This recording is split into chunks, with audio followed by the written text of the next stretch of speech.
sacrifice of the Mass.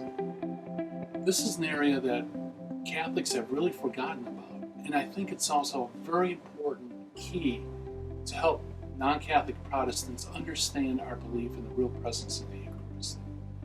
Why so? Well, for many years, I used to address Christ's real presence in the Eucharist as a standalone issue, and I'd show biblical justification for believing that, yet Christ truly is present, body, blood, soul, and divinity, under the appearance of bread and wine in the Eucharist.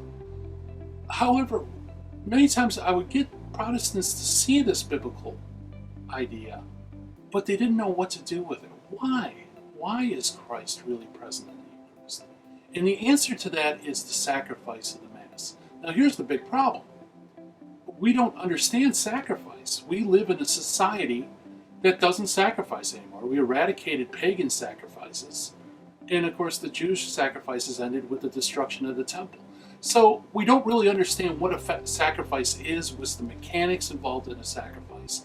And as a result, we really don't understand the sacrifice of the Mass and also Christ's institution of the Mass as a sacrifice.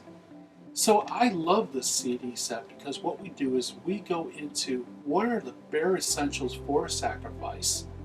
Then we look at Old Testament examples and we see how those essential elements are found in various sacrifices. In fact, one very neat feature of this CD series is that once you grasp the basic issues with sacrifice, you'll be able to see things in Scripture that you never noticed before. You'll see elements that you never thought were sacrificial in nature. Actually, suddenly they'll jump out at you. So we look into the Old Testament sacrifices, especially those who prefigured Christ's ultimate sacrifice on the cross and also the sacrifice of the Eucharist. Next, we go into the institution narrative, when Jesus actually institutes the Lord's Supper. And we look at the language there.